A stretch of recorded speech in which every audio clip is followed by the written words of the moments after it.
And it looks like we are live. Give me just a second, guys. Got to get the Facebook groups in, as we always do. Let the stream breathe for just a second. Get everybody in here in the wonderful Mile High Huddle community and wait for some check marks. Mile High, hello, everybody, and welcome into another episode of the Dove Valley Deep Divers podcast. I am your host, Lance Sanderson, and joining me, as per usual, is my good friend and colleague. He is Mile High Huddle's senior NFL draft analyst, the one and only Erick Trickel. Erick, dude, been a couple weeks since I've got to talk to you, but guys, she said I do. Okay, so it's actually official. I got married this last weekend, and it was an absolutely amazing time. I missed talking to everybody. I definitely did that. But at the same time, to have all our family there, to have everybody there and to celebrate with us was just so much fun. We missed you, Erick, and unfortunately you couldn't come, but we might be able to link up here soon from the sound of it. Erick, dude, how you doing, man? Doing pretty good. I mean, I'm exhausted. It's been a long week. You missed a good show with Luke last week. But I mean, it's never a good thing when you wake up on a Wednesday morning to your wife saying that your car won't start and then it being your alternator. Like, dealing with that along with some other stuff, it's been pretty stressful. I mean, I've got a bunch of other stuff that I'm trying to sit here and, save money to be able to do a couple trips. Have a trip to Boulder next May. Possibly trying to get down to Denver for the meet and greet week 3. A few other things. Like, it's tough. It's exhausting. It's stressful, but I'm good. Got an hour to talk some Broncos football, so that's exciting at the very least. Yeah, I mean, it's always nice to get out of the groove of like normal reality and everything like that. To be able to sit down, talk some Broncos is what we do here on the Huddle Up Podcast Network in general, but here on Dove Valley Deep Divers as well. It's great to kind of break free. This last about 2 weeks has been so stressful, and as soon as Saturday afternoon hit, when everyone was there, and I was up looking at Samantha, who was absolutely gorgeous. Our kids looked super sharp. Everyone being there and just to celebrate that was so much fun. And then the stress didn't actually relieve here until just about a day or two ago with extra family staying and stuff like that, trying to do all that. So I really haven't gotten a chance to sit down and buckle down on the Broncos, but to come back here, to sit down with you, to have fun with everybody here in the Mile High Huddle community, have some fun, talk some Broncos football, break down a little bit of the AFC West for you guys, which is what we're going to do today, break down how the Broncos stack up against the rest of the AFC West. But before we get into that, guys, a couple of quick matters of business here. Want to say first things first, guys, follow us on Twitter by finding me at Sanderson MHH, and for Erick Trickel, and also for Scott, who's running the ones and twos behind the scenes here, at Scout Kennedy. Also, guys, at Mile High Huddle, that's where you're going to find breaking news and analysis regarding your Denver Broncos, film breakdowns. I've got a bunch of those coming here over the next few weeks. I'm going to try to break down at least the draft class. I might get into some of the undrafted free agents. My next one's going to be on Enioma Uwazurike, who hopefully I'll get that done here in the next couple of days. But make sure you guys follow at Mile High Huddle to check all that stuff out, all of Erick's content, Nick Carl, Luke, Chad, Zach, the whole gang. You're going to find that there. Facebook supporters, make sure you guys go to facebook.com/Mile High Huddle Pod. That's the podcast account on Facebook. And you guys can get connected with a lot of our other community members over there if you're on Facebook as well. So with that, guys, I also want to say hello to everybody joining us tonight. We've got, 38 eyes on us, so we're just still kind of getting some people filtering into the room, but there's a lot of people that want to say, like William Catalano, congratulations, Lance, and thank you for that. Roy Osborne saying hello, congrats, Lance, many more years to come. Lawrence Rivera asking, how does the ring feel? It took some time getting used to for me. I'm scared it's going to wash off, like take a shower and whatnot. I'm scared it's going to wash off of my hand because I had one of those silicone rings, and I was in the shower one time, and it actually washed off and fell down the drain. So I'm like clutching my hand every time I'm doing something to make sure it doesn't go away. It's not really awkward. It feels comfortable, but at the same time, it is definitely very weird here. But Erick. Yeah. It was something I couldn't get used to. Eventually, I lost my wedding ring, and now I just don't wear one. Like, I couldn't get used to it in the first place. I hardly ever wore it. Very rarely do I wear a wedding ring. My wife bought me another one as a Christmas gift. But it takes some getting used to, especially when you don't. I'm really weird when it comes to my hands. I can't like things, like the feeling of things between my fingers drives me nuts. So I just couldn't get over that feeling with the wedding ring. Yeah, I'm right there with you. And like doing what I do professionally and in my other time and stuff like that, like I carry a lot of heavy things, so it digs into my hand. Not to get sidetracked on wedding rings, but still at the same time, like it is a new sensation. It's a new feeling. As far as like how I'm feeling with the marriage and whatnot, I feel the same. Like I was telling everybody before we went, like, are you getting nervous? You getting excited? Or like, are you stressed out? Yeah, I was stressed. Obviously, this was like your wedding day, but I wasn't nervous. I wasn't excited. I like that wasn't a thing that was going through my mind. It was confidence. I was confident, like the most confident I've ever been in my life, that I've made the best decision I've ever made. And that's what was going through my body. It's like, I'm so ready for this to be official because I know that I want to spend the rest of my life with Samantha Sanderson. So that's where I kind of came out of it. Yeah. And going on real quick, I want to grab this comment from Malachi Martin. He says, according to Bucky Brooks, now the Denver defense architect is the hottest trend in NFL. Then why doesn't Vic have a job? The answer to this is actually really simple. He got a very nice severance package from the Denver Broncos. He doesn't need a job this year. He'll be one of the hottest names in January. And there is a actual former NFL scout on Twitter that I follow, and he was talking about this conversation. He was having this conversation earlier, and he's like, and his question was, has there ever been an NFL coach who has been more impactful on the game during his time than Vic Fangio? And he was talking about how the only one he can come up with is Bill Walsh, but by the time his offense really took over, it had really changed, and it had been a while. Vic Fangio, I mean, his defense has modernized the NFL while he's still doing it. But yeah, I mean, he doesn't have a job because he's just got a nice severance package. He doesn't need one right now. And a lot of coaches take some time off after they get fired. They typically take that year and then they go and get a new job, get their job next year. And yeah, he'll be a very hot commodity as a defensive coordinator next year. Yeah, absolutely. And what Erick is regarding to as far as the severance package was Vic Fangio had a 4-year contract. He was fired after year 3. Coaches' contracts are guaranteed. The Broncos have to pay his salary for this entire season on top of what they have to pay Nathaniel Hackett. So that's what Erick is talking about. Like, obviously you get fired, you're going to take $5 million or whatever the hell it was that Vic Fangio got. So that's exactly what Erick is talking about. Let him take a year off, let him catch his breath, enjoy the money he's got, enjoy some time with his family. And as Erick said, he will be a very hot commodity. We got a super sticker here from Michael Ronquillo, $3 super sticker. Can't see it right yet. Maybe Scott can get that pulled up on the back end here in a minute. We'll revisit that here in just a couple of seconds. But guys, without any further ado, let's take a look, Erick, at this Denver Broncos roster and how it stacks up in the AFC West. And obviously, you've got to take a look to start off with the quarterback position. We all know Russell Wilson's in town now. Derek Carr in Las Vegas, obviously one of the best quarterbacks in the NFL, in Patrick Mahomes in Kansas City. And then you've got Justin Herbert, who seems to be the media darling coming into this season. Where do the Broncos stack up with Russell Wilson? I mean, obviously this last year you have the finger injury where he had mallet finger and had surgery. It came back, played at a fairly decent level, but not quite the Russell Wilson we're used to seeing. How does Russell Wilson stack up coming into this season against the quality competition in the AFC West? So this is tough. I mean, obviously you have Patrick Mahomes. He's the top guy in the division at the quarterback position. The second guy, though, I mean, you could realistically argue that Russell Wilson's the second guy. He's far more proven than Justin Herbert is at this time. But I mean, Justin Herbert is so fantastic. It's just, I mean, he's tremendous. Watching multiple games there, he just put the Chargers on his back and really tried to carry them, especially with how many issues that defense had. It came down to a lackluster run defense, really. And there's a big reason why they targeted run defenders this offseason. So I actually think that Russell Wilson's third in the division behind Mahomes and then Herbert. And then there's not a huge gap, but a pretty decent sized gap there between Wilson and Carr. I don't disagree with you on that one because what Herbert was able to do, and granted, he had Keenan Allen and he had Mike Williams, who's a great contested catch receiver, but they don't really have a guy that could take the top off of the defense.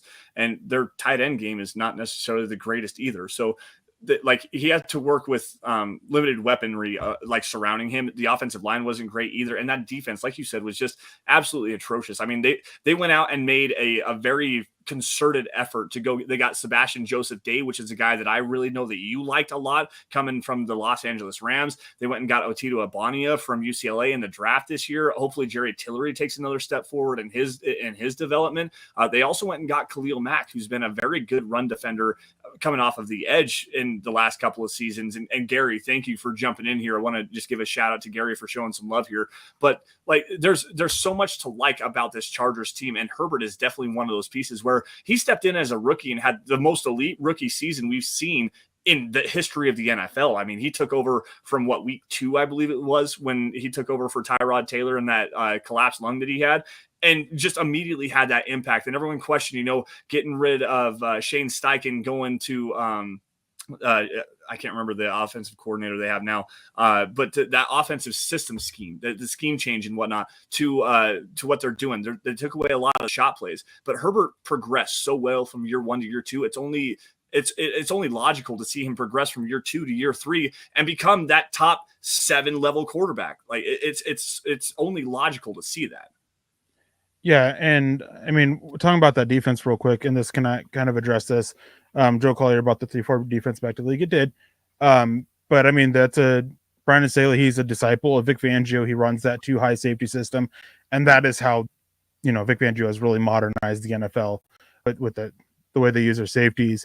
And they've got the talent in the secondary now to really excel at doing what they want to do. Hopefully Nasser Adderley takes that next step forward. JT Woods, they got another guy who can sit there and fill there. They went and got added help with JC Jackson in their secondary that could allow them to put Asante Samuel more so in the nickel, where he's better at. They brought in Bryce Callahan as well. That was another big signing that they brought in. Sebastian Joseph Day, talking about the run defense up front. That was a huge signing for them. Like, they really addressed the defense of it, and that's what was needed, because the offense had their issues, especially on the offensive line, but Justin Herbert did such a good job overcoming some of those issues.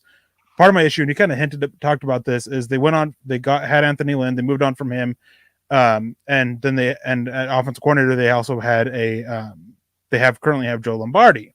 Yep. And the issue is Joe Lombardi's offense isn't the most natural fit for what Justin Herbert wants to do. Right. So hopefully we're seeing more advancement there. It's a little bit understandable why things were a little bit rough last year, because it was that first year there.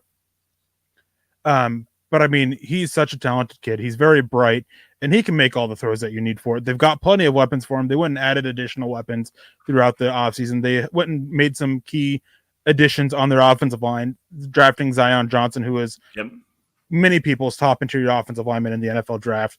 They got a guy I really like to compete in there on the interior offensive line, of Jamari Salyer. They have options there. Rashawn Slater was a really good left tackle. They're hoping he takes a step forward. Storm Norton, right tackle, seems to be the only real piece that is a question mark now. And there's options that they can do about that. And then talking about the weapons, they brought in Isaiah Spiller. They brought in Gerald Everett, the tight end tight end from Seattle that played last year with Russell Wilson. They brought in some other guys. They made multiple additions that are really going to help out the offensive weapons. And they're just a team that right now, it's not hard to look at the roster on paper and say that's the second best team in the division. But kind of like the Broncos, there's still a lot of questions, for me anyways, about Brandon Staley. There was a lot of issues with clock management last year. There was a lot of issues with when they went for it and when they didn't, things like that got to be fixed, got to be corrected. So that might be something we can see them take this next step forward this year. Yeah, the one thing that I'm looking over their roster right now, I'm still struggling to find that guy that can take the top off of the defense. They have Jalen Guyton, who's like a 4.39 guy, but that's not his game. Like, he's not a guy that can really stretch the field vertically. He runs fast, but is that really the guy that you want to have doing that? They've got a lot of big-bodied receivers, possession receiver types. Mike Williams is a great contested catch guy. I mentioned that a little bit before, but Keenan Allen is the prototypical possession wide receiver, 6'2", 211. Been in the league for 10 years, and everybody knows his name, and he's a great receiver, don't get me wrong, but unless you're trying to stretch the field vertically, which is what Justin Herbert wants to do, and Joe Lombardi doesn't really fit that, like you said, it doesn't make sense. They need to have that guy that can really do that for them. And also, I have a question for you, because when they drafted Zion Johnson, I do believe that I have the right one here. I might be thinking somebody else, but it might be Kenyon Green. But Zion Johnson, when they drafted him, didn't they announce him as a tackle and not a guard? Or do I have that incorrect here? You're muted, by the way. I believe they announced him as a tackle, but no, he's a guard for them. I believe there was comments from Brandon Staley saying, like, just after the draft, that he's plugging in at right guard, basically. Okay. There was speculation after he was drafted that he would play left guard, and then moving Matt Filer to right tackle, which he can do, but that doesn't seem to be the case. It seems to be Storm Norton there at right tackle for him. Right, and Storm really struggled this last year. We got Lawrence jumping in here with some massive stars over on Facebook. And guys, by the way, this was kind of brought up to me anyways, here just a few minutes ago. 200,000 stars over the next couple of months. You're going to get a shot at a red carpet style Mile High Huddle meet and greet week 3 versus it's the Denver game against San Francisco. So make sure you guys get your stars donation in. And from the sound of it, what is going to be is the top stars donator, the top super chat superstar, going to get some VIP treatment there. You guys got to get yourself to the game, get yourself a ticket into the game, get yourself to Denver. But when you show up there, we're going to take care of you. We're going to have a lot of fun, have some drinks, have some food, and you guys are going to have an absolute blast. So Lawrence jumping in here, trying to make his best shot at getting one of those VIP treatments here. And he says, so for Manning's run, what was the average time he had for getting the ball out? I feel like that was a big factor to our Super Bowl run. What can Russell Wilson do if Nathaniel Hackett's plays have him holding the ball too long? That's literally the only thing I see about the naysayers. Might as well nip it in the bud before it starts. So, Eric, what he's trying to get at here is just the time to throw. What are you expecting out of Nathaniel Hackett in this offense? And how can Russell Wilson, who does a really good job of extending the play and pushing the ball vertically, is this going to be something where we're going to see him holding the ball longer, trying to get these longer deep routes going? Or is it going to be kind of a quicker timing-based attack? I mean, it just varies. I think that will be a little bit longer than what we had Peyton Manning for. Peyton Manning's time during that year was just under 2.3 seconds. For his average time to throw, but there's other factors in there. I mean, Peyton Manning wasn't exactly the most mobile, and so Russell Wilson can use his mobility a little bit more to help buy some extra time for him to keep looking downfield. So yeah, I mean, there's going to be plenty of quick passes, getting the ball out on the perimeter and letting your receivers do work, letting your receivers go make the play that they need to make. And there's going to be those times that they're going to take those deep shots. I would expect that Russell Wilson's average time to throw has been about what his career average has been, which is about that 2.5 to 2.7 second range right there. Which makes a lot of sense because that's what Russell Wilson really likes to do. Yeah, he wants to get the ball out quick. He likes to get it to the outside, and you're explaining that 100% correctly. But you also see those plays where he does extend stuff. And I think what we're going to see here with the Broncos offense is he's going to have the offensive line that doesn't give up the quick pressure, where he's going to have to scramble around and do just crazy things behind the line of scrimmage, which is where he does throw the majority of those deep shots. Like when he extends the play, you get Tyler Lockett running down the field, and eventually someone's going to lose him because you can't cover for more than about 5 seconds in the NFL. Someone's going to get open. Now, with this offensive line, and there's still a lot of question marks, so let's be serious here, but it's a lot better than what he's ever had in Seattle. So this is going to be a very fun way to kind of break down what's going on with this Broncos offense once we get into training camp, get some more reporting. I'd like to go to training camp sometime this year, so make sure you follow me on Twitter at Sanderson MHH to see if I can actually get it done. But we'll have a further discussion about this down the line a little bit. Andrew Baker jumping in here. What's up, Valley Boys? Our own line isn't great, speaking of, but probably the best line Russell Wilson has had. So could this be Russell Wilson's best year outside of hoisting the Lombardi Trophy? Hashtag MHH for life. And Andrew, thank you, dude. We appreciate you for that. I really do think so. I'm going to take this away, just like I was just saying, because he has the ability to sit in the pocket just a little bit, kind of survey the field and pick and choose where he's going to go. Yes, we're going to see a lot of timing stuff, but he's not going to be running around scrambling like a chicken with his head cut off trying to make plays. He's going to actually have some time to throw the ball. Eric, what do you think on that?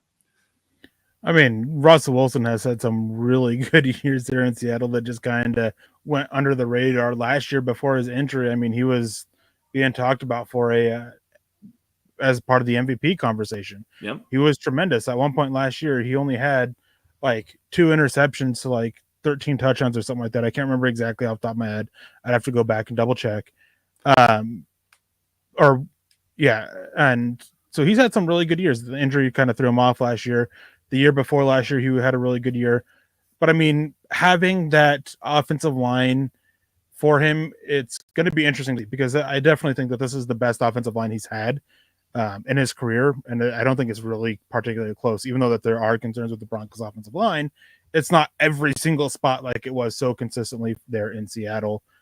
But that can really be a double-edged sword because it can make him be too comfortable. He could not be used to it and just run out before pressure gets there.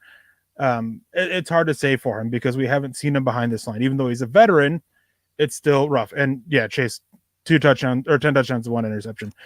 Thank you for that. I knew it was a pretty good touchdown ratio. It's going to be interesting. And then you're adding in a new offense. There's a lot to it.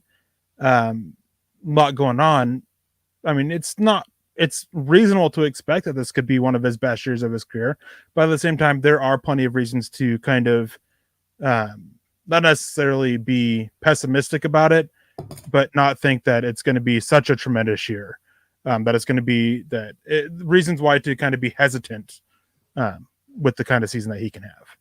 Well, and I want to piggyback off of this just a little bit because it dovetails nicely into something that we heard from Tim Patrick the other day when he did his press conference. This offense is something completely new from the sound of it. It's something we've never seen before. This is Nathaniel Hackett's offense combined with Russell Wilson's offense. So it might take some time for everything to kind of gel together and get everybody on the same page. And that's obvious. It's a first season, new quarterback, new weaponry, new head coach, new system. It's going to take just a little bit of time. So it might get off to a little bit of a slow start. I don't necessarily have any fear that it's going to be terrible to look at, but I do understand that there's going to be some issues with that as far as the timing is concerned, as far as getting guys on the same page together at the same time, especially with a guy of the caliber of Russell Wilson, who might see some things a little bit differently than these younger receivers that the Broncos have. Like Courtland Sutton. Yeah, he's been in the league for 3 seasons, but he's got a quarterback now that has been in the league for 10 seasons and has been playing at the highest level that we've seen since 2012 when he was drafted. There's a long ways to go for everybody to get involved into this offense and actually get used to having somebody that can really dictate what's going on at the line of scrimmage and coordinate everything from under center to make it work. There's going to be some communication stuff. However, that being said, I do think that with the weaponry that Russell Wilson has, with the guys, the talent that he does have surrounding him, there's going to be some fireworks. It might take 5 or 6 weeks to really get going, similar to what Peyton Manning did back in 2012 when he came over to the Denver Broncos with DT and Eric Decker and then Wes Welker after that. There was a little bit of a hiccup there. The Broncos started off 2-3 early off in the season, then had that big comeback game against San Diego with Brandon Stokely catching that touchdown pass in the back of the end zone to take the lead. I could foresee something like that happening. I don't want to push bad things happening here, but I don't also want to be overly optimistic that it's going to right off the bat we're going to have high flying fireworks. So there's definitely something to be said where you just don't know at this point, and that's very obvious. It's only June. And sorry for talking. Yeah, and I think that one thing that is fortunate for Denver is that while they work out the kinks and everything with the offense as they're putting it together with the new coaching staff, the new quarterback, the schedule to start the season isn't super difficult. Right. And I think that's a big help for them, that those are games that even if things aren't clicking extremely well, that they can sit there and still go out and, win those games. Seattle, their quarterback position, a lot leans on that. And they have so many issues with the defense, their offensive line. There's a lot of things there that outside of the quarterback position for Denver and the offense that Denver can easily take advantage of. Houston Texans, similar story. San Francisco 49ers really depends. Is Trey Lance starting by this point? Is it Jimmy G? That defense, though, can be kind of can be concerning. Then you get the Raiders. So you really have that 2-week buffering, so to speak, before they really get it. And I don't think that means Seattle wins the opener. Looking at that roster overall, it is really a roster that is just void of talent, especially where it matters most. Well, I think that you're absolutely right, first off, but I also find it kind of ironic that after they get rid of Russell Wilson, they make the most concerted effort to improve the offensive line that we've seen of a team over the last 10 seasons. They went and got Charles Cross. They went and got Abraham Lucas to be their bookend tackles. And both of those guys can pass protect, which is the biggest issue that Seattle has had for a long time. also But taking the football out. Like there's still some concern there. They're rookies. Like these are rookies coming in. But the thing is that Pete Carroll's offense is very run oriented, yeah, and that is where the concern is with Cross and Lucas. Exactly. Oh, I'm right there with you. It's like they did a good job of going out and getting some better protection for Drew Lock and Geno Smith, and we'll see how that actually pans out. But at least they did something to protect the passer, which is something we haven't seen in Seattle in 8 years. But there's the irony of that is that they no longer have the quarterback that they really have to, invest in to protect, who is that franchise guy. Yep. Now they have quarterbacks that, hey, we should really lean on running the ball. Let's go get pass protectors now. That's all. That's the best idea ever. Like it was just a very questionable way of going about business there in Seattle. I'm right there with you. Travis Weber jumping in here. We'll segue off of this. Good evening, Lance, Eric, and Broncos country. Again, congratulations, Lance. I hope it was a great wedding. It was, and thank you, Travis. We appreciate your support, and Samantha and I say thank you for the congratulations. Our family was very pleased with how everything turned out. It was a great time. So. Outside of that, let's pivot off of the quarterback conversation here. Obviously, the running back conversation with Denver. Obviously, Javonte Williams is probably going to see the main load of the carries, or at least that's the way I picture it going to be. But they did bring back Melvin Gordon on a cheap deal, which I was very happy with. They still have Mike Boone coming back off of the injury. Demaria Crockett's still on the practice squad. Like this running back committee is actually very talented. Like I like the multiple directions that you can go with. And Javonte Williams in year 2, man, after he showed this last season, if he takes another step forward, are we talking about the Broncos having a guy that could potentially be a top 5-ish running back in the league? I mean, the guy breaks tackles. He makes big plays. He does a good job in the passing game. Like, is it far-fetched to say that Javonte Williams could be one of the best running backs in the NFL this season with Russell Wilson handing him the football? I mean, it's entirely possible. I mean, I think there are valid concerns about Javonte Williams in the running scheme that the Broncos are implementing.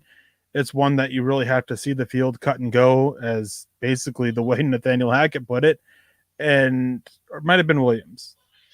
Anyways, it's the way somebody put it. And I mean, Pookie's ability to read the field last year, his vision was questionable at the very least. Can I interject here really quickly? I don't disagree with you. The vision's a problem. I think the decision making, I think he saw it well, but he was just a half a step late, or like even one full step late in making that decision to get downhill. Does that make sense to you? It does. I just don't agree with it being the decision making. He was always pretty quick with his decision. It just wasn't the right way or the right area that he was attacking. He did great breaking a lot of tackles, which is great. But I mean, sometimes it's because he ran into the defense. He ran into the teeth of them. I mean, I believe it was the one big run against the Ravens. I might be mistaken on this.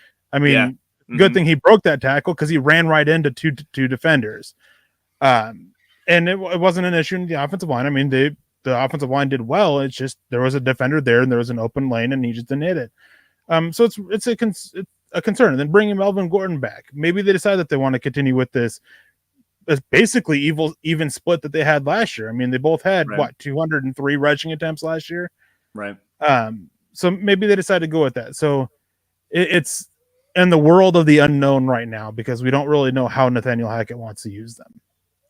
And that's a fair point, and I'm right there with you on that, because if you're going to give Javonte Williams the bulkhead of the carries and he's going to be that featured guy, there was another statistic about Javonte Williams, despite him having those big explosive plays, those big plays where he broke a whole lot of tackles and was just amazing, he led the league in runs that were stopped for 0 or 1 yard. Like there's an issue there. He gets stuffed a lot at the line of scrimmage, which is something I pointed out with him coming out at North Carolina. Yeah, he's physical. Yeah, he does a really good job, but I mean, I like the vision. I like the patience a little bit.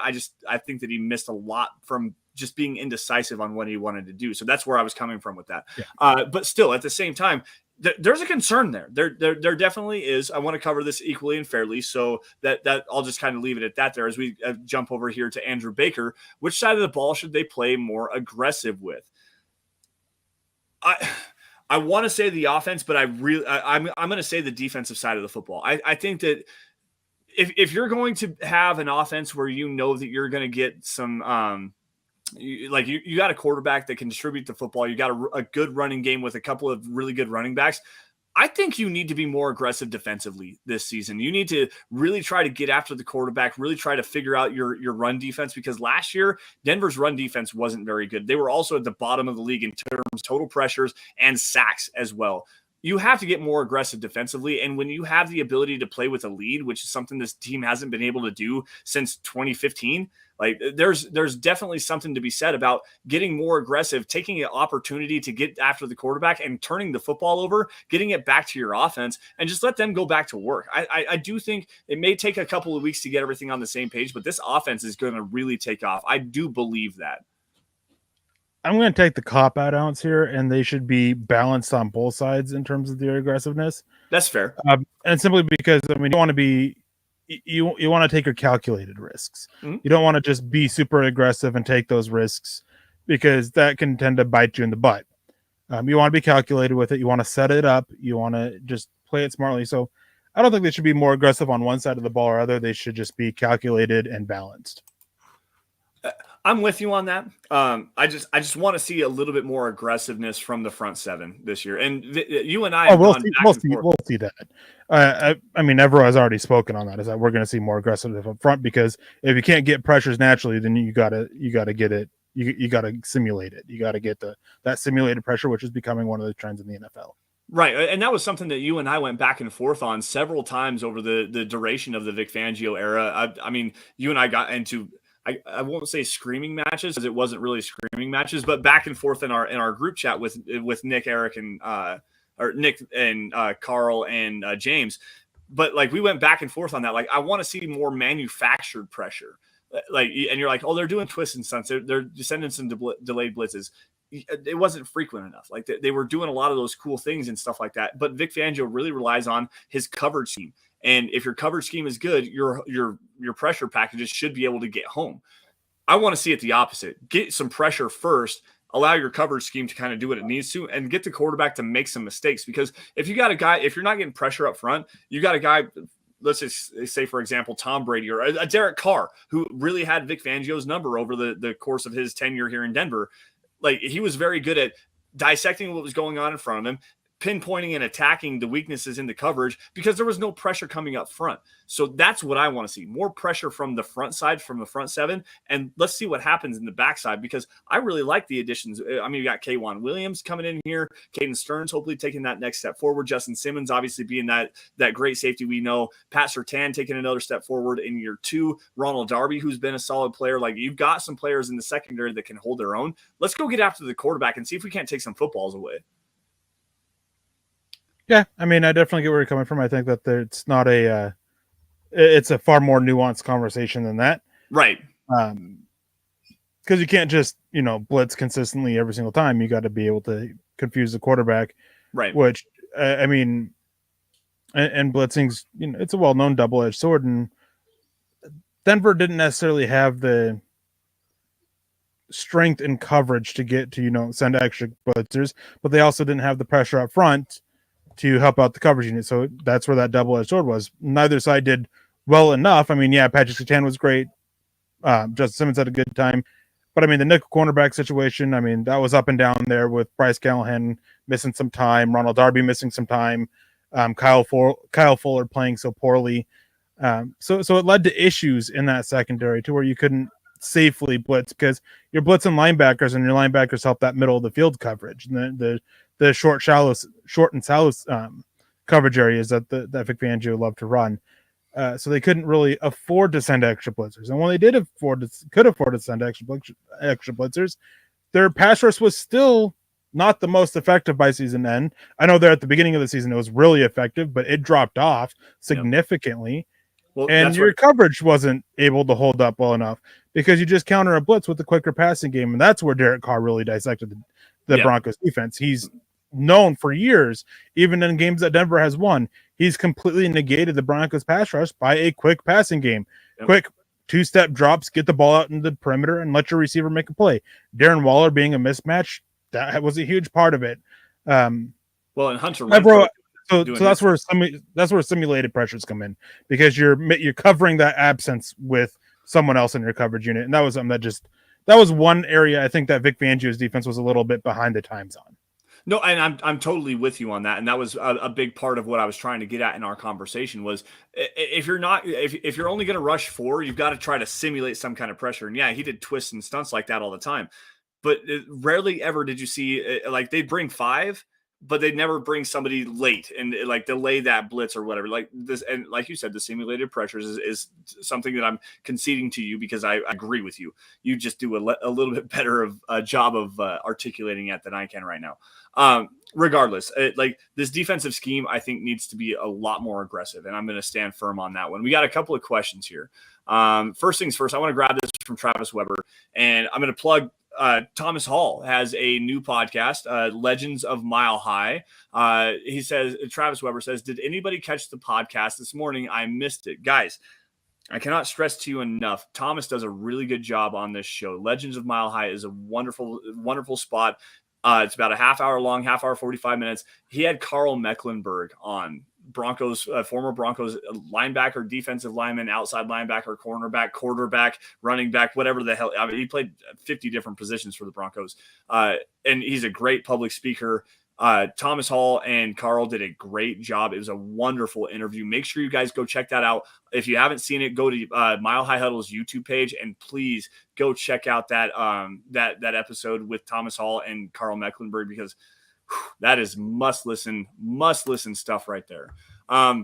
We got a question earlier saying what rookie could have the best and most impact early on, and Jeff Noyes come back here and he says something that I kind of agree with, and I want to take another deep dive into him. I'm going to do a film piece on him here and probably over the weekend.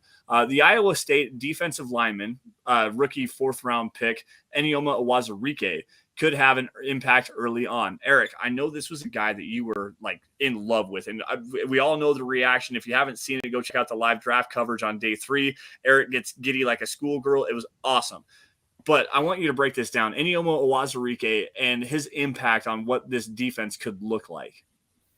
Well, I mean, the easy answer is just go watch Validity Drivers from last week or listen to it. Luke and I spent a little bit of time talking about Uwazurike. We had a couple questions up on it. And when talking about the impact of a rookie, I mean, you have to really kind of determine what do you mean by impact? Do you mean statistical impact? Because then I doubt it's going to be Uwazurike. Statistical impact, you're probably going to be looking at Nick Benito. Overall impact with their ability to help out other players, then I think it would be Uwazurike if he's able to win a starting job on this defensive line. And he seems pretty poised to do that. I mean, he seems a natural fit there as your other 4-eye technique opposite Draymond Jones with DJ Jones with DJ Jones in the middle, and filling that Ashawn Robinson role that the Los Angeles Rams played last year. Right. And that way, I mean, he's going to get some pressures. He might get a couple sacks, but he's really there to eat up a lot of space, occupy blockers, and allow those edge rushers to get after them. I just don't think he'll fill up a stat sheet. I don't think he'll be a consistent box score producer, but he's gonna be pretty impactful for it. Nick Benito is a little bit rough. I think that he'll have the most statistical impact just because of what he is right now, but I think that he's just more so of a pass down specialist who can drop into coverage or get after the quarterback, and I think he's going to be limited to that role, especially with Baron Browning moving to that edge hybrid role with some off ball there. So I think that the role for Benito is going to be a little bit rough to not have him be the most impactful outside of the statistical aspect of it. Damari Mathis, barring injuries, may not see the field a whole lot, maybe about 30 to 40% of the time. And then Greg Dulcich, I mean, he could easily have a pretty big impact. He's got to go out there and win that job, win the starting tight end job for that. Plenty of issues as a blocker, some issues as a route runner there with him. Something that Luke and I talked about last week on the Valley Driver. So again, make sure you guys are checking that out, get a coach's perspective on these players. But I mean, if you want to say Greg Dulcich, that I can see the argument there. It really depends on how are you meaning with having that impact. And that's a good point, because there's a lot of little things that go unnoticed when you watch football. I mean, obviously there's being a scout and being an analyst, you don't see everything exactly the way it is all of the time, unless you go back and watch it over and over and over again. just because you have, 3 catches for 35 yards and no touchdowns as the second tight end on the field, Dulcich, for example, doesn't mean that you didn't have an impact, because I do believe that Greg Dulcich is a better blocker than Albert Okwuegbunam. I think he's going to see the field a lot.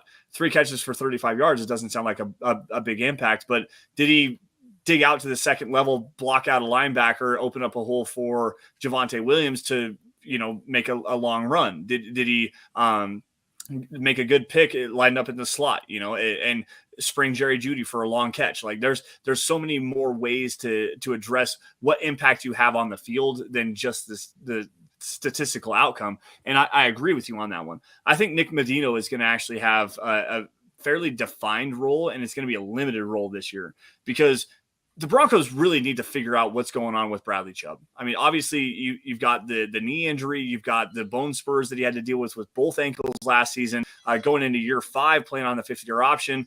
This is like the make it or break it year for Bradley Chubb. Like, you've got to find out if you're going to extend him, if you're going to let him walk, if you're going to try to trade him at the deadline, franchise tag him. Like, what is your plan with I read Javonte Williams, but I'm talking Bradley Chubb here. But with Bradley Chubb, if he gets back to his rookie year form where he has 12.5 sacks, 29 pressures, and is like an elite pass rusher, what do you do there? So you've got to play him.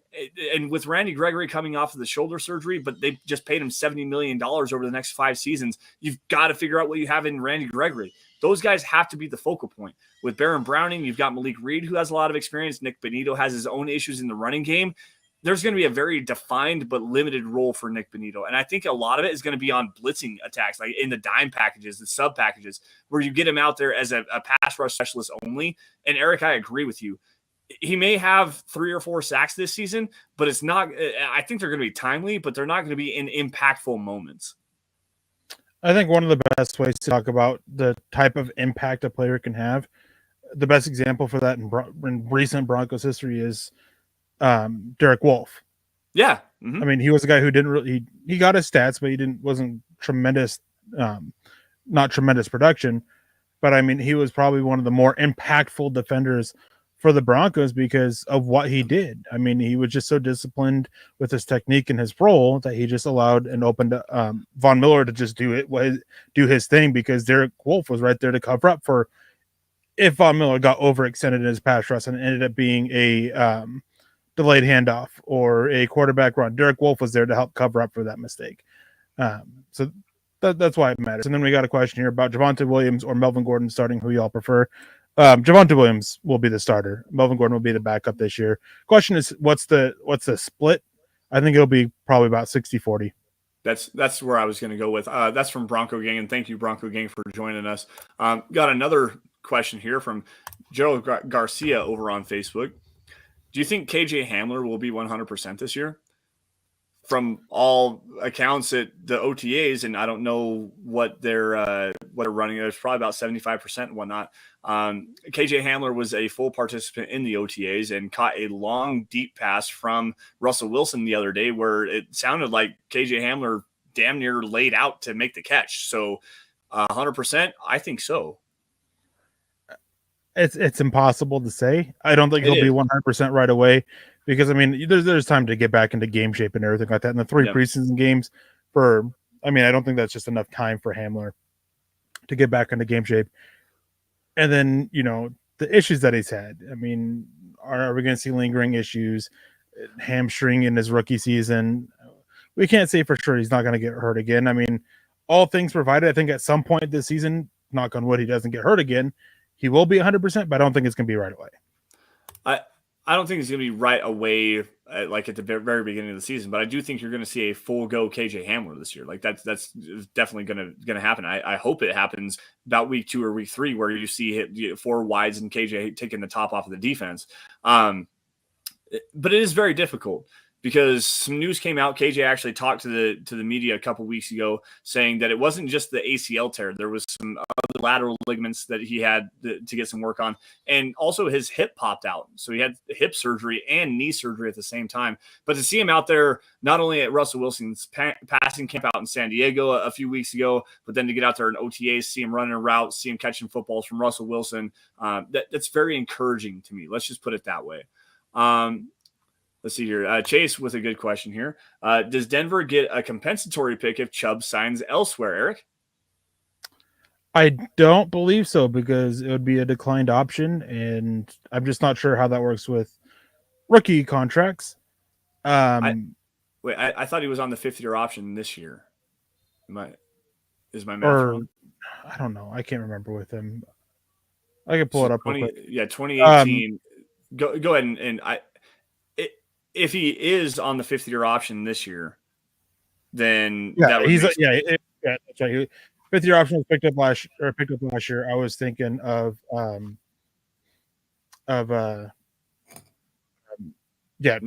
Fant. He'll count for a compensatory pick this year. Noah Fant was the one that they're deciding on this year, and it's been a long week. We're having a big old break here. It's been a long week. All right, let's go back to how this roster stacks up. Obviously, the offensive line is a big question mark. We know Garrett Bowles slated in the left tackle spot. That's pretty much, you write that in Sharpie. No one's going to take over that spot. All 4 other positions, though, are definitely a question mark. We don't know exactly how it's going to line out. Eric and I have talked about this ad nauseum here on Dove Valley Deep Divers, but the one thing that we can say about this Broncos team is there's actually a bunch of talent on this offensive line. There's a bunch of quality options. And that's what makes this conversation so fun, because you've got Dalton Reisner, who hasn't played great over the last couple seasons, but I think this scheme is going to be okay with him. They bring in Tom Compton, who is a great fit for the scheme. Lloyd Cushenberry, who's struggled, but they have Graham Glasgow that can battle with him behind him. Quinn Minor's probably going to be lined up at the right guard position, but you also have Billy Turner and Calvin Anderson. Like there's a lot of different ways that this entire offensive line can shake out. I went from left to right there, but shake it up. I mean, Billy Turner can start at left guard for all we know. Tom Compton can play the right tackle spot. Like Graham Glasgow can play center. Quinn Miners might be in the center discussion. Like there's a lot of different ways. How does this offensive line stack up right now? Like, am I crazy for thinking that this might be the best offensive line Denver's had in the last 5 years? Oh, Denver's had in the last 5 years. Yeah, I mean, it probably is. And that's with all the shuffling too. I mean, we don't know what their starting 5 is going to look like. Yeah, I think that it's the best offensive line in the last 5 years for Denver. But I mean, the question is, when we look at the rest of the teams in the AFC West, how does it stack up to them? Mm-hmm. And the difficult part of this, I mean, the Chiefs by far and away have the best offensive line in the AFC West. I don't disagree with that. Like, I don't think that's debatable. Orlando Brown's good. Joe Thuney's great. Creed Humphrey's great. Trey Smith's great. Andrew Wiley was able to hold down the fort. I mean, it's just a really good offensive line there. The Raiders and the Chargers, though, this is where things get difficult. Where do you put Denver in amongst them? I think that Denver, honestly, is probably the third, but I could easily see the argument for being the second best or the worst. Like, it's just those 3 offensive lines are all pretty close together, in my opinion. Right. Well, and the Chiefs added Darian Kennard to play the right tackle spot. They have Lucas Niang in the fold there as well.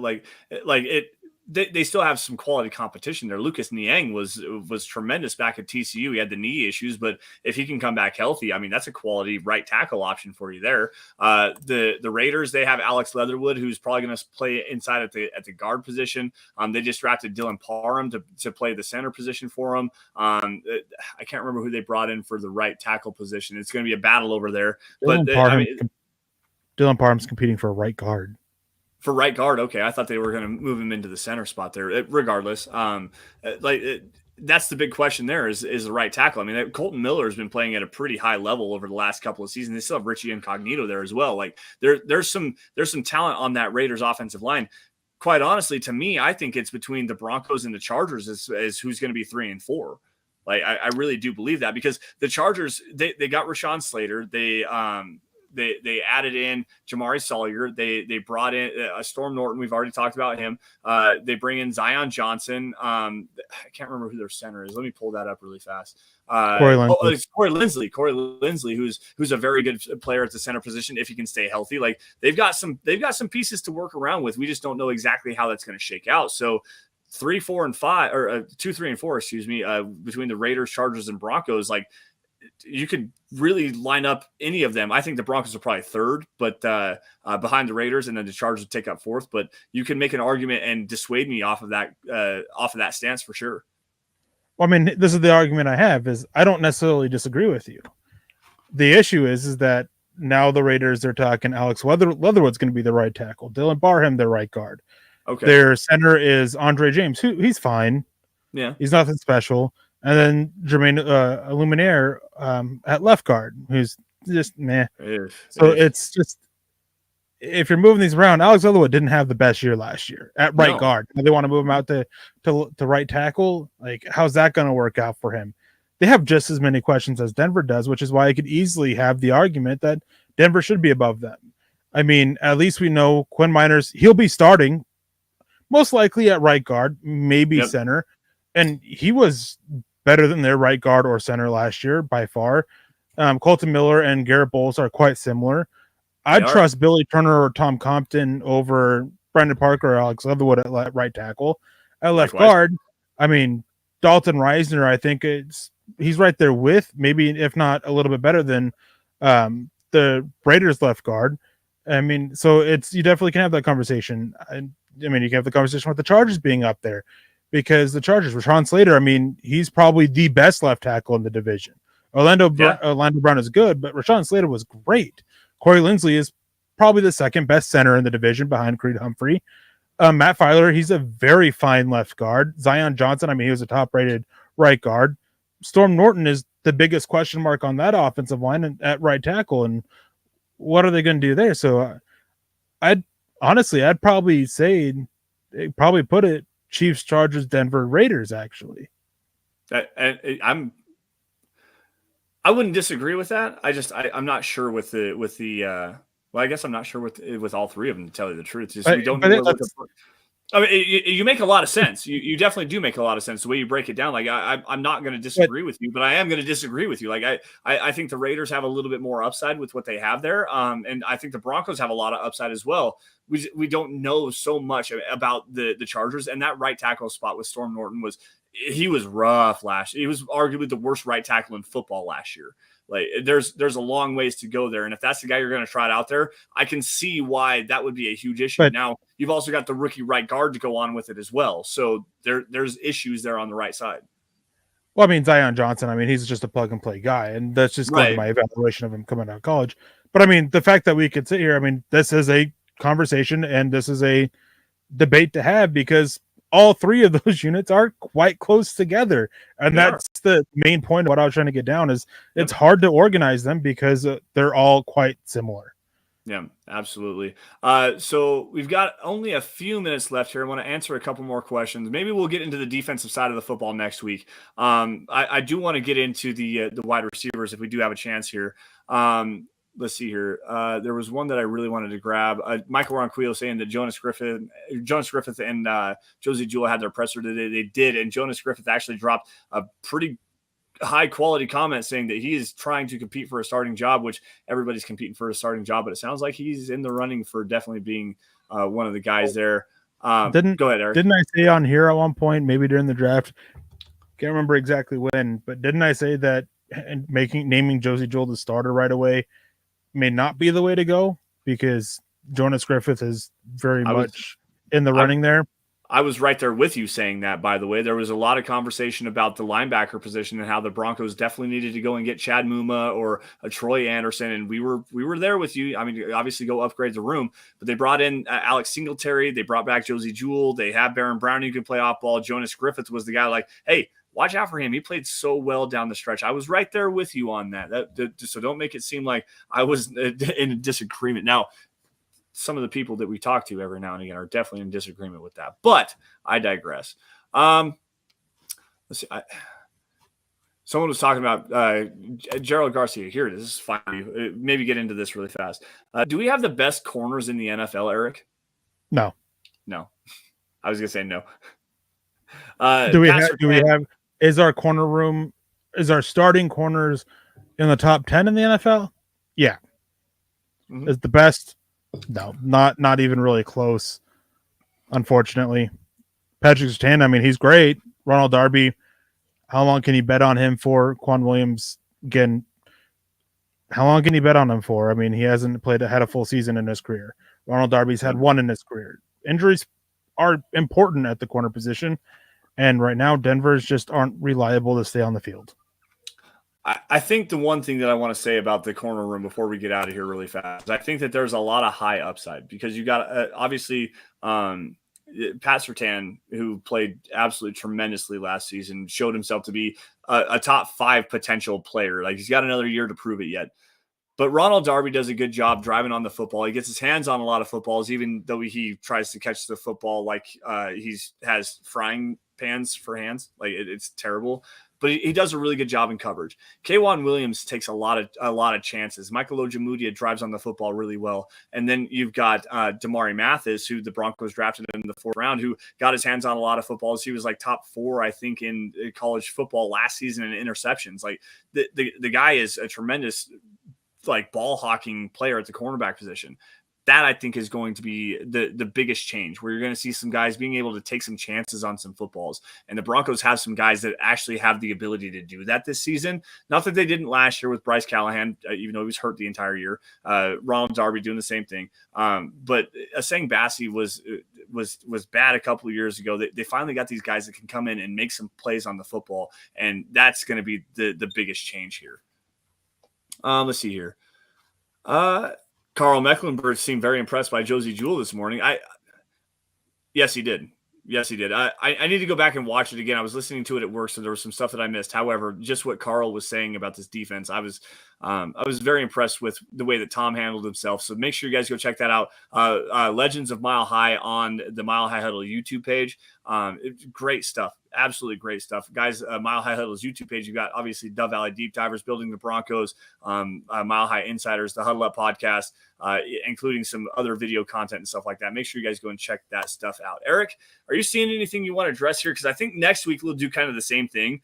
And maybe take a look at the defensive side of the football. We focus mostly on the offense today. We'll do, I think we'll just kind of tease this right now. Next week, we'll break down the defensive side of the football, how it stacks up in the AFC West. Eric, you got something that you want to address here before we get out of here, or are you good to go? No, we did get some updated numbers about the Broncos salary cap situation and everybody. And It's nice to see the Broncos are literally $82 under from having $12.6 million in salary cap room. Nice. That's it's actually nice to have it. It's a good thing. Like yes, and a lot of that, I think that what the Broncos can do with that is depending on what the tight end market looks like, you can go and add another person to that room. Obviously, it gives you some injury flexibility that you can head into the season with if you want to make a trade to improve the roster, depending on where you're at the trade deadline. If you're competitive, you need that one extra piece, that one extra cornerback, that one extra tight end, that maybe that you need another offensive lineman to come in and fill out some depth because you got some injury concerns there. Like having $12.6 million in cap space going into training camp, that's a very big piece and a great job there by George Payton. I really like to hear that. Not even that. I mean, even if they don't get anybody, that's almost $12.6 million extra they can roll over next year when they have to go give Russell Wilson a big contract. Yep. And rumors say that he wants 5 years, $250 million. Yep. Zach Kelberman actually dropped that article, I believe, earlier today on milehighhuddle.com. So check that out. 5 years, $250 million. It's $50 million a season, guys. And it's probably going to be mostly fully guaranteed. I just need $50,000. That's all I need. Yeah, I mean, they can throw me $100,000 and I'd be fine. I need to contact Seattle and see if they'll pay me $50,000 to let Shelby Harris and Drew Lock punch me in the face. I would take that. I would take, like, if Drew Lock wanted to punch me in the face for all the stuff I've said about him in my entire life, I would take $50,000 to do it. Go ahead, give me your best shot. I'm fairly certain you're going to miss. I'm talking both of them, both Shelby Harris and Drew Lock. and can even throw in Noah Fant. 3 players who I don't want to say hate my guts, but don't like me. So you missed the joke. It hit me in the face if you dare. I'm fairly certain you're going to miss because you're so inaccurate. Oof. God dang it. All right, guys. I'll just have 3 people standing next to me, and he'll just hit them instead. All right. So, Eric, I do want to get this question for you really fast. We were talking about Russell Wilson's contract, and when obviously the amount. You and I have talked about this before behind the scenes. 5 years, $50 million. That's a lot of money. What would you say to a percentage of the salary cap? Like if the Broncos were to give him a percentage of the salary cap every single season, his contract's going to escalate every single year because the salary cap goes up. What percentage would you be comfortable with giving Russell Wilson? I have a follow-up question on this after the fact. I don't know. What do you think? I got to think about this. So I got to look at some numbers. So let's go back to where are we at now? 208 is what the salary cap's at, correct? Am I wrong? 208 million. So the Browns, for instance, just gave Deshaun Watson a 5-year 250 with all that money fully guaranteed. So 50 million, you're talking roughly 25%, 22% ish, somewhere around there. I feel like that would be a comfortable number for me. If Russell Wilson would be willing to accept 22% of the salary cap every single season, I think that I would be okay with that. Yeah, I think I'd go aim for somewhere between 22 and 27%. Just with the way NFL's going and everything. Yep. I think you'll have to, towards the last couple of years, you'll have to be a little bit higher in your percentage. Mm-hmm. But I don't disagree with that, but I think that if you said, so go the Mahomes route, we're going to give you 10 years, $500 million, $500 million, with a B billion. We're going to give you that kind of contract. That money at the tail end of that contract, with not a lot of it guaranteed on the backside of that, it is make believe.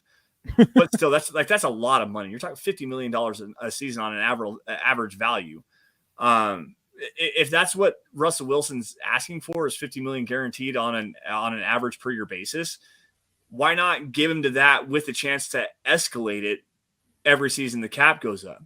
You're guaranteeing that for, let's say, 4 years, and then you can reevaluate after that. So give him a 4-year contract, guaranteed 25% of the salary cap. He makes a ton of money. Completely happy. It's all guaranteed. And then you can reevaluate it after year 4. Would you be willing to do something like that? Yeah. It's for the quarterback position.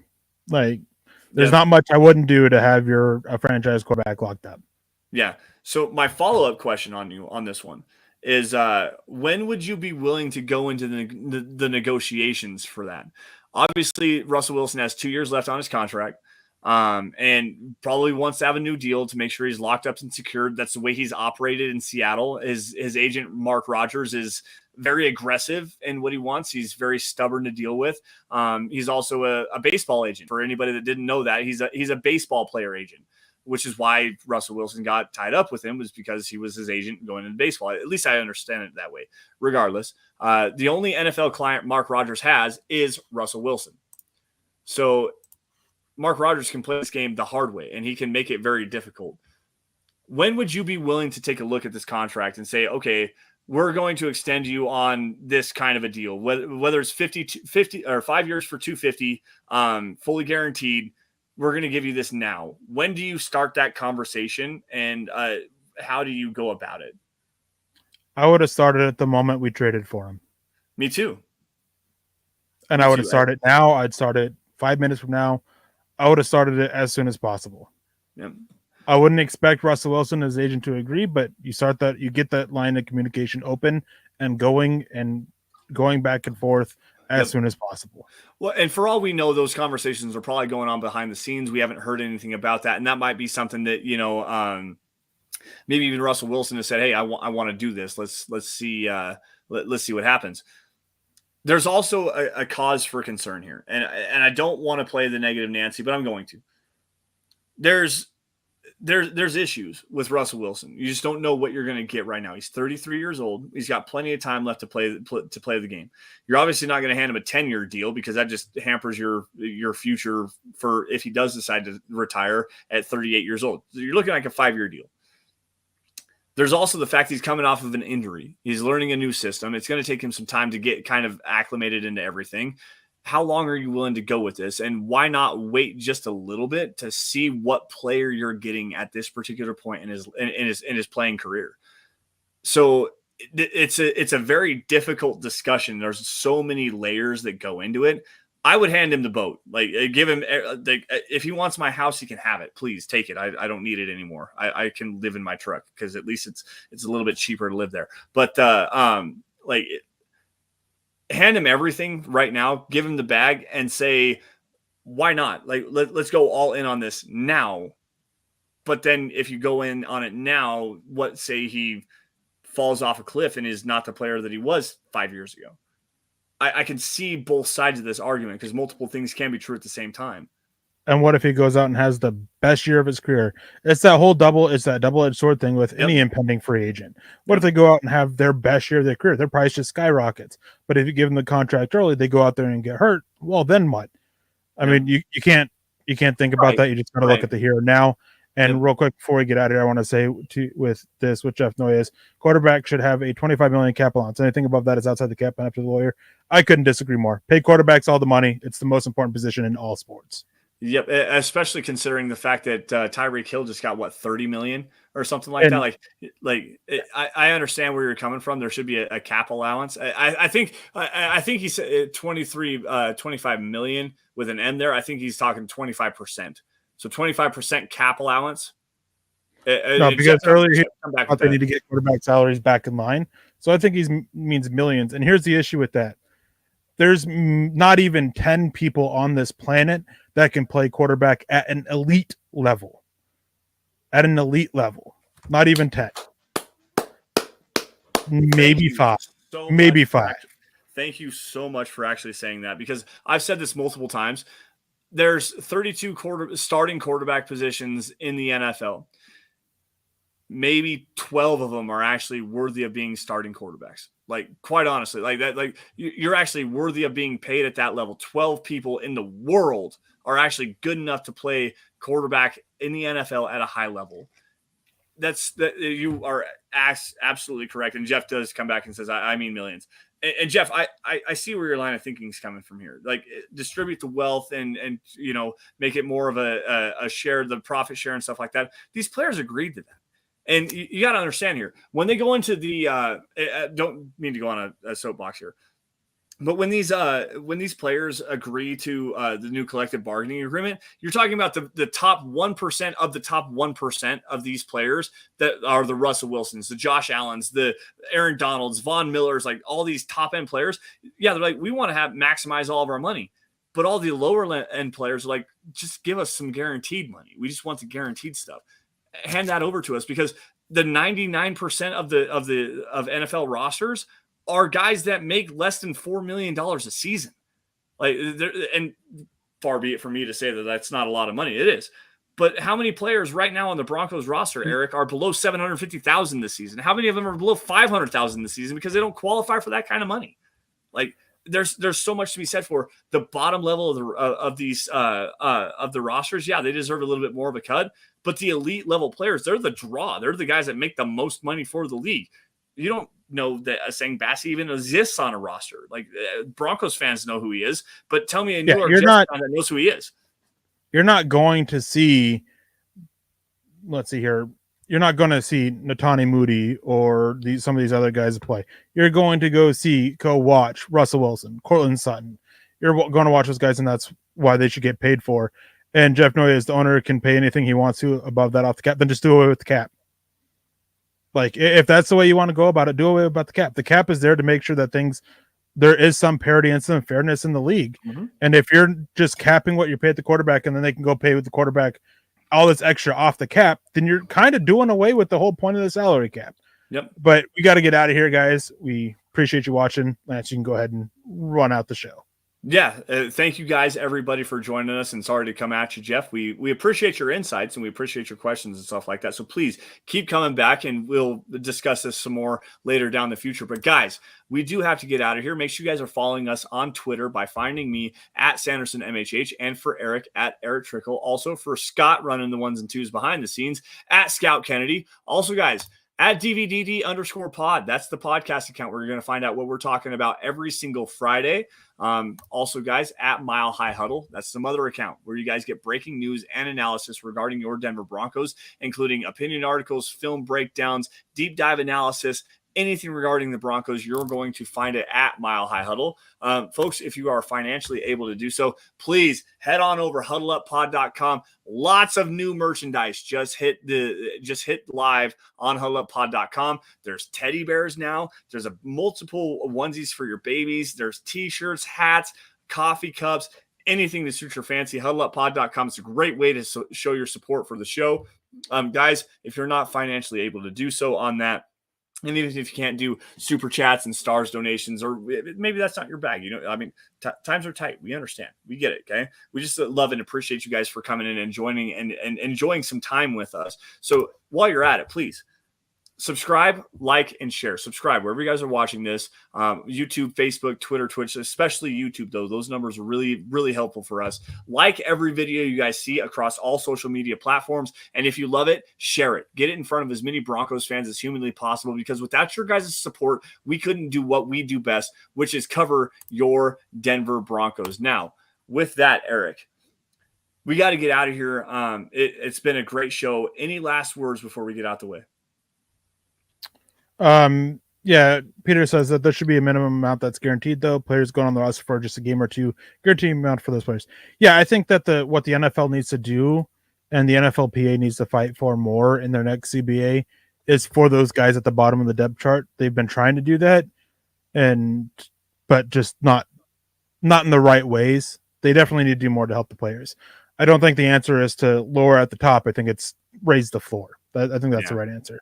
And outside of that, I mean, just go enjoy your weekend, guys. Stay safe, and try to live life stress-free. I'm quite stressed out now. I mean, mentioned it beforehand about everything that's going on, having to replace an alternator, get down to Colorado for a wedding next year, and then in 2 years from now, my wife and I were basically having what I'm referring to as a wedding redo. When we got married, we didn't get to have this big fancy wedding. Money was tight and everything, but now we're going to look at this bigger wedding, this nicer wedding. And so we're starting planning for that and getting all the pricing for it. So that's just adding extra stress to it. So try to stay as stress-free as you can, especially about money, but enjoy your weekend, guys. And thank you for tuning in. And we'll be back next week. Yeah, and I will do my damnedest to be there. I know that you had some stuff coming up that you couldn't be in mine, but I will do my damnedest to be there for you, sir.